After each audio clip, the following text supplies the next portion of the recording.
Nous sommes en 46 avant Jésus-Christ. Juba, le dernier roi de Numidie, a été battu par Jules César. La Numidie est conquise et devient une province romaine. Cette province s'appelle l'Africa Nova, la Nouvelle Afrique.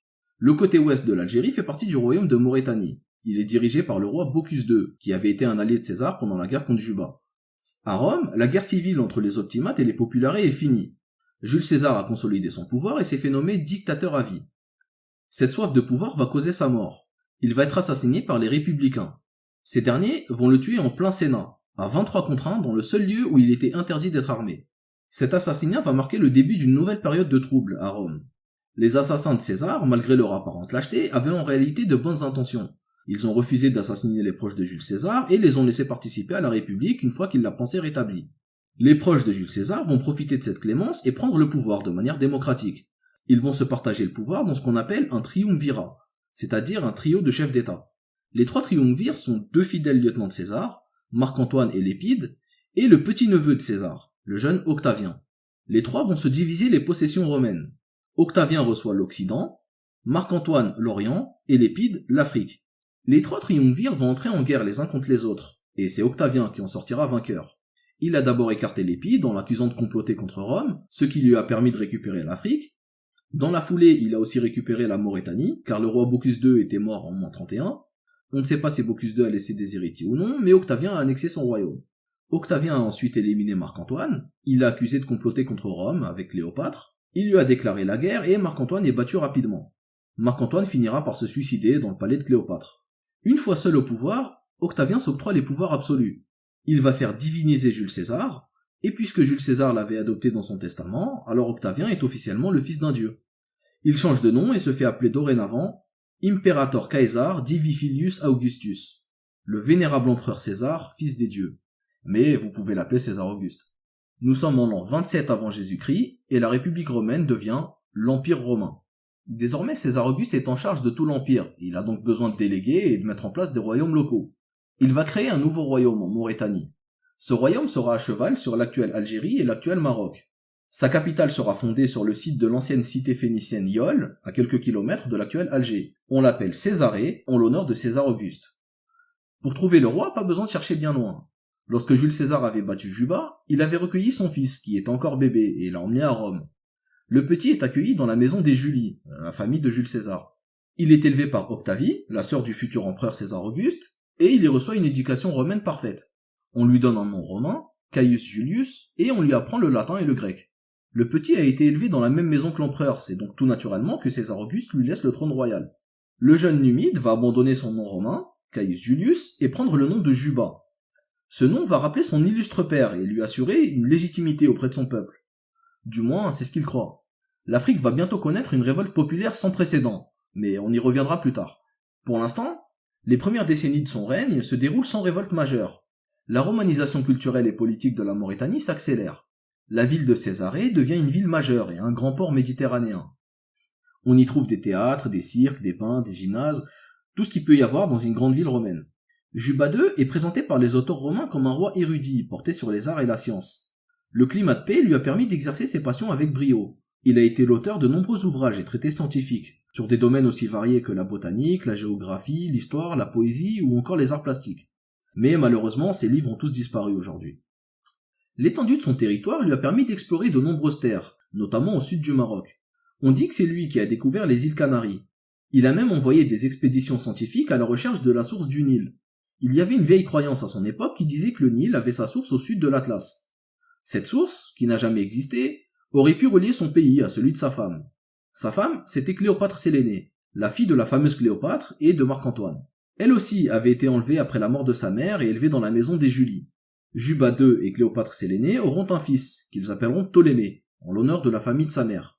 Le nom de Ptolémée est celui de la dernière dynastie des pharaons, la dynastie à laquelle appartenait Cléopâtre. Bon, tout cela est bien beau. Mais en réalité, la situation en Maurétanie est assez instable. La romanisation du pays n'est faite que sur les régions à proximité du littoral, et il existe à cette époque-là un monde tribal assez vivace dans l'ouest algérien. On sait très peu de choses sur l'intérieur des terres, mais tout porte à croire qu'il existait plusieurs royaumes encore indépendants. Les conflits sont inévitables.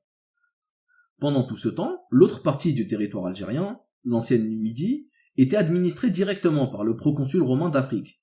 César Auguste a créé des nouvelles colonies pour les riches citoyens romains et les vétérans de guerre.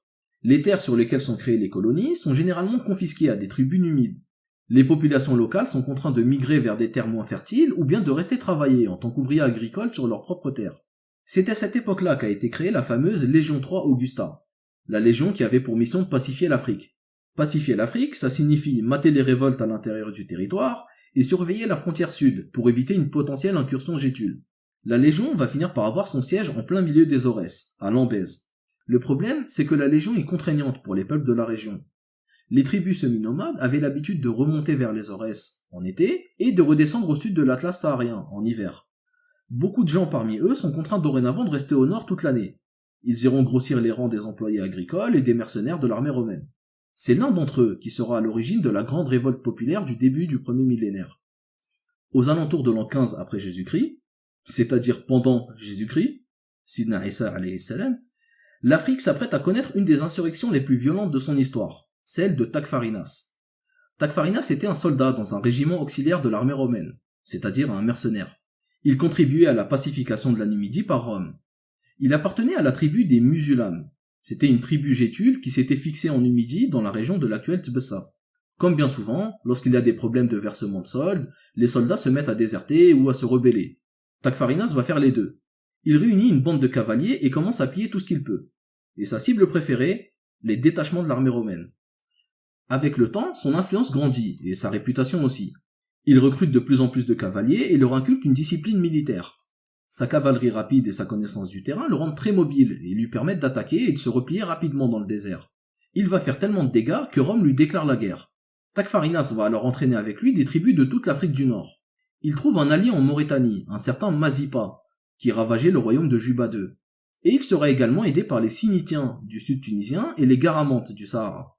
Désormais, les revendications sont claires. Les Africains veulent l'indépendance. En Afrique, la situation devient intenable pour la Légion III Auguste. Elle est harcelée par les attaques incessantes des Numides et de leurs alliés. Tacfarinas sera tellement en position de force qu'il enverra un émissaire à l'empereur Tibère pour négocier le retrait de l'armée. L'empereur se sent insulté et envoie des troupes en renfort. Le roi Juba II, de son côté, laisse le commandement à son fils, Ptolémée. La guerre aura un impact retentissant. Les insurgés attaquaient les convois de blé et ils ont entraîné une pénurie de blé à Rome. Ça a causé des grosses révoltes populaires et il devenait urgent pour Rome de calmer la révolte. Les généraux romains décident de changer de stratégie. Ils divisent leur armée en de nombreuses petites unités et se mettent eux aussi à faire de la guérilla. La guerre va donc prendre une autre forme. Chaque armée va poursuivre l'autre et inversement, le but étant de trouver l'autre par surprise et de lui infliger des dégâts. La guerre va se délocaliser dans les montagnes de Kabylie et elle va durer encore quelques années, jusqu'au jour où Tacfarinas sera surpris dans son camp par un régiment romain en pleine nuit. Ses soldats n'étaient pas prêts au combat et ils ont tous été tués. Tacfarinas va quand même choisir de se battre plutôt que d'être capturé, et il va mourir les armes à la main. L'armée romaine sort victorieuse du conflit après 7 ans de guerre. Le roi Ptolémée est félicité par Tibère pour sa collaboration, et il reçoit un bâton d'ivoire et le titre d'ami de Rome. Son règne se déroule dans la continuité de celui de son père, il est marqué par la romanisation de la Maurétanie. Ptolémée sera encore plus proche de Rome quand son cousin, Caligula, devient empereur, en 37 après Jésus-Christ. Les deux hommes entretiennent des relations ambiguës, mêlées d'amitié et de rivalité. Le règne de Caligula a été très court, mais il a fait couler beaucoup d'encre. Caligula était un personnage autocratique, paranoïaque et extrêmement sanguinaire. Il est l'un des empereurs les plus controversés de toute l'histoire de Rome. Caligula avait invité Ptolémée en Gaule, à un spectacle de gladiateurs. Ptolémée est venu habillé avec un manteau de couleur pourpre, et ça a causé un problème. En Afrique, cette couleur est très courante, mais à Rome, c'est la couleur impériale. Caligula s'est senti humilié, et a fait exécuter Ptolémée, tout simplement. On pourrait penser que la couleur du manteau n'était qu'un prétexte, pour tuer Ptolémée et s'accaparer la Maurétanie, mais Caligula est un véritable psychopathe, il assassinait réellement tout le monde, pour un oui ou pour un non. Il était d'ailleurs tellement instable qu'il a fini par se faire assassiner par sa propre garde, 4 années à peine après le début de son règne. C'est donc sur une sombre histoire de manteau que la dynastie des Massile s'est éteinte. C'était le dernier grand royaume africain de l'Antiquité. À partir de cette date, l'Afrique du Nord, de l'Atlantique à la mer Rouge, sera entièrement sous contrôle romain. La période romaine sera très longue et modifiera en profondeur la société locale. Voilà, c'est la fin de cet épisode, j'espère qu'il vous a plu. Comme d'habitude, je vous invite à laisser des commentaires si vous avez des remarques ou des précisions à apporter, et je vous donne rendez-vous au prochain épisode. On parlera de l'évolution du pays sous la domination romaine.